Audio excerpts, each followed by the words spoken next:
নমস্কার বন্ধুরা, যারা জব কার্ড দিয়ে ১০০ দিনের কাজ করেন তাদের জন্য এই ভিডিওটি খুবই খুবই গুরুত্বপূর্ণ হতে যাচ্ছে। সেজন্য জব কার্ড হোল্ডারদের আমি বলবো, যদি আপনি চ্যানেলে নতুন হয়ে থাকেন তাহলে অবশ্যই চ্যানেলটিকে সাবস্ক্রাইব করবেন এবং ভিডিওটি ভালো লাগলে অবশ্যই লাইক কমেন্ট শেয়ার করবেন ১০০ দিনের কাজ সংক্রান্ত সমস্ত আপডেট পাওয়ার জন্য।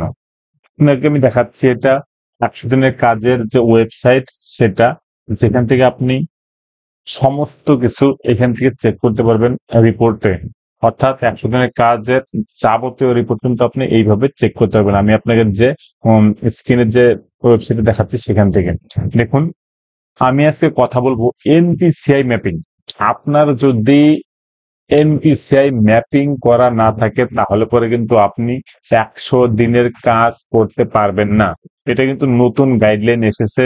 সেটা হলো, আপনার যদি এনপিসিআই ম্যাপিং না থাকে তাহলে পরে আপনি ১০০ দিনের কাজ আর করতে পারবেন না, কারণ এখন সমস্ত পেমেন্ট আধার বেসড সিস্টেমে হবে। এতদিন যেটা ছিল, অর্থাৎ ৩ বছর আগে যখন কাজ হয়েছিল তখন অ্যাকাউন্ট এবং আধার বেস দুটো আলাদা আলাদা এফপিও হতো, এবং সেখানে আপনি যদি আধার এনপিসিআই ম্যাপিং নাও থাকতো তাহলে পরেও আপনি কিন্তু কাজ করতে পারতেন এবং আপনার অ্যাকাউন্টে সেই এফপিওটা হতো। কিন্তু এখন টোটাল প্রসেসটাই আধার এফপিও হবে, যেখান থেকে আপনাকে কিন্তু এনপিসিআই ম্যাপিং বাধ্যতামূলক থাকতে হবে, না হলে পরে আপনি ১০০ দিনের কাজ করতে পারবেন না।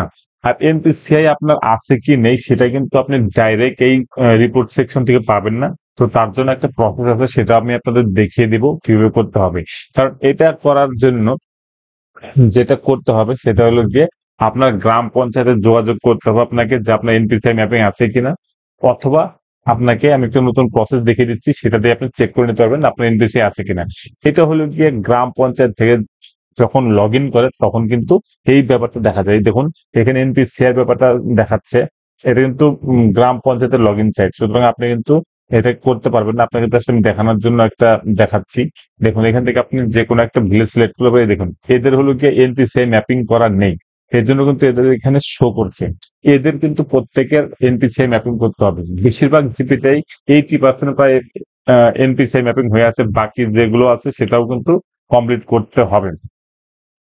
এবার আপনি দেখুন, এই স্কিম কম্পোনেন্টস এ গেলে পরে নিচের দিকে যে বেস গুলো অপশনটা আছে সেখানে কিন্তু এই এনপিসিআই ম্যাপিং এর কথা বলা আছে। দেখুন, এখানে ভারত আধার সিডিং এনেবল, এখানে www.npci.org.in, এই এই ওয়েবসাইট থেকে কিন্তু আপনি এনপিসিআই আপনার লিংক আছে কিনা সেটা চেক করতে পারবেন। চলুন দেখে নিই কিভাবে করবেন আপনি এনপিসিআই লিংক চেকিং। প্রথমে আপনি যে কোনো একটা ওয়েবসাইটে এসে www.npci.org.in এটা লিখবেন। এটা লিখে ক্লিক করার পরে এখানে দেখতে পারবেন national payment corporation of India, NPCI লেখাটা আসবে। তো ওখানে ক্লিক করলে পরে কিন্তু আপনার সামনে এরকম একটা পেজ ওপেন হয়ে যাবে। ঠিক আছে, এই পেজটা ওপেন হয়ে যাওয়ার পর দেখুন এই নিচে মিডল এর দিকে প্রোডাক্ট, তারপর কনজিউমার, এই কনজিউমারে ক্লিক করতে হবে। কনজিউমারে ক্লিক করার পরে আপনি দেখবেন একদম লাস্টের দিকে আছে ভারত আধার সিডিং এনেবল। এই এনেবল এর মধ্যে ক্লিক করতে হবে। ঠিক আছে, তো এখানে ক্লিক করার পরে দেখুন এই বাঁ দিকের কর্নারে কি কি আছে, আধার সেটিং অথবা ডিসেটিং, অ্যাকাউন্ট ডিটেলস, আধার ম্যাপ স্ট্যাটাস, আধার ম্যাপিং হিস্ট্রি। এবার আপনি ক্লিক করবেন যেখানে, সেটা হলো কি আধার ম্যাপ স্ট্যাটাস, অর্থাৎ আপনার এনপিসিআই ম্যাপিং করা আছে কিনা এখান থেকে চেক করা যাবে। সেজন্য আপনি এখানে ক্লিক করলেন। এবার আপনার 12 ডিজিটের যে আধার নাম্বার আছে সেটা এখানে বসিয়ে দিবেন। বসানোর পরে এখানে ক্যাপচা আছে, একটা ক্যাপচাতে ক্লিক করবেন। ক্যাপচাতে ক্লিক করার পরে আপনি চেক স্ট্যাটাস করবেন। এখানে বলে রাখি, আপনার কিন্তু মোবাইলে একটা ওটিপি যাবে, অর্থাৎ আধারের সাথে যে মোবাইল নাম্বারটা লিঙ্ক আছে সেখানে একটা ওটিপি যাবে। সেই ওটিপিটা এখানে আপনি বসিয়ে দেবেন, চেক স্ট্যাটাস করবেন। এবার কিন্তু আপনাকে দেখাবে এখানে কি দেখাচ্ছে। এবার আধারের জন্য অর্থাৎ আধারের সাথে যে মোবাইল নাম্বার লিঙ্ক আছে সেখানে একটা ওটিপি চলে গেছে, দেওয়ার পরে কনফার্ম করতে হবে। কনফার্ম করলে পরে কিন্তু আপনার এখানে শো করবে। দেখুন এখানে দেখাচ্ছে ম্যাপিং স্ট্যাটাস কি এনেবল ফর ডিবিটি, অর্থাৎ ডাইরেক্ট বেস পেমেন্টের জন্য যে ম্যাপিংটা আছে সেটা কিন্তু অলরেডি করা আছে আপনার। এটা ইন্ডিয়ান পোস্ট পেমেন্ট ব্যাংকে অ্যাকাউন্ট আছে, সেটাও কিন্তু এখানে শো করবে এবং এটা এনেবল আছে সেটাও কিন্তু দেখাচ্ছে। সুতরাং এই অ্যাকাউন্টের কিন্তু আর এনপিসিআই ম্যাপিং করার দরকার নেই। তো আপনাকে যেটা করতে হবে সেটা হলো গিয়ে এই ম্যাপিং করার জন্য ওই বাঁ দিকের কর্নারের যে লেখাটা আছে দেখুন আধার সিডিং, সেই আধার সিডিং অপশনটাতে যেতে হবে। এখানে কিন্তু বলে দিয়েছে যে আপনার গাইডলাইনটা যে এনপিসিআই ম্যাপিং হয়ে যাবে ঠিক আছে? তো সেটা এখানে বলে দেওয়া আছে। তো আপনি যখনই দেখবেন যে আপনার এনেবল করা নেই, তার মানে বুঝতে হবে আপনার এনপিসিআই লিঙ্ক করতে হবে। তো সেজন্য আপনাকে ব্যাংকে আর যেতে হবে না। আপনি যেকোনো একটা ক্যাফে অথবা গ্রাম পঞ্চায়েতের বিএসকেরা অথবা আপনি এনআরজিএস সেকশনে যাবেন, তাদেরকে বলবেন, তারা কিন্তু এটা কাজ করে দেবে আপনার। এই দেখুন, আমি আধার যে সিডিং ডিসিডিং আছে সেখান থেকে আমি আমার রিকোয়েস্ট পাঠাবো ব্যাংকে যে আমার এনপিসিআই যাতে করে দেওয়া হয়। এখানে দেখুন আপনি কি করবেন, প্রথমে আপনার আধার নাম্বারটা এখানে বসিয়ে দেবেন। বসানোর পরে রিকোয়েস্ট ফর আধার, এই সিডিং এ ক্লিক করবেন। ঠিক আছে, সিডিং ক্লিক করে ৩টা অপশন দেখাবে।